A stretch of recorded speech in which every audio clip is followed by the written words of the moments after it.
Eto na yata ang pinaka-dirty play na nangyari ngayong season. Hilahin ba naman ni Stewart si Giannis Antetokounmpo habang nasa ere? Grabe yung nangyari kay Giannis mga idol, hindi maka-move on ang rookie na to. Parang binangungot siya sa kanyang free throw. Milwaukee Bucks versus Detroit Pistons, parang ganito yung senaryo sa fourth quarter kahapon sa pagitan ng Detroit at Miami. Nabugbog ang katawan ni Giannis Antetokounmpo, napaka-aggressive niya attacking the paint. Last 1.5 remaining Taurean Prince for the lead, 108-106. Pero nakasagot ang Detroit, Jalen Duren alley-oop slam dunk. After nyan, again, Taurean Prince for the lead, 111-108.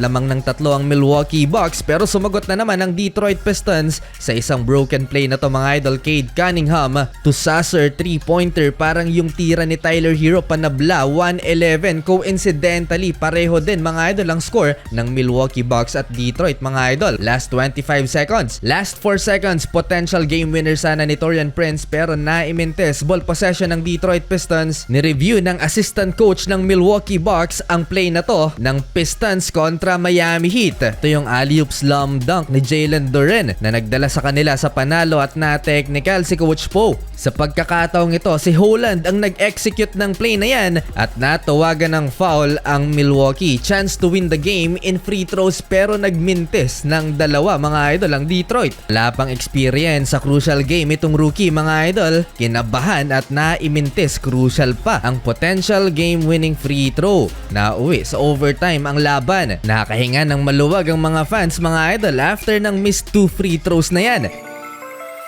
OT takeover si Giannis Antetokounmpo. Nagkasunod-sunod ang puntos ng Milwaukee Bucks at matagal na choke sa 111 ang Detroit. Grabe halimaw si Giannis Antetokounmpo. Nagtala lang naman siya ng 59 points, 14 rebounds, 7 assists, 2 steals and 3 block shots sa loob ng 43 minutes na playing time, shooting 61% sa field. Bang itong si Holland tulala at hindi maka-move on sa kanyang dalawang 2 free throws na naimintes. Panalo na sana, naging bato pa. Tinapos ni Giannis Antetokounmpo ang laban sa isang dagger dunk to win the game. Comeback mga idol ang ginawa ng Milwaukee dahil umabot ng 18 points ang lamang ng Detroit sa third quarter. Sa kabila ng ginawa ni Isaiah Stewart kay Giannis Antetokounmpo, nagawa pa ring mag-perform ni Giannis at high level. Dahil ng third quarter, lubos na nasaktan si Giannis Antetokounmpo sa dirty play ni Stewart. Hilahin ba naman ang jersey ni Giannis habang nasa ere? Kaya ayun, ejected si Stewart with flagrant penalty foul 2. Pasalamat na lang talaga si Stewart dahil wala ang GOAT bench na si Thanasis dahil pag nagkataon na naandun yon, papasugod panigurado sa court yon.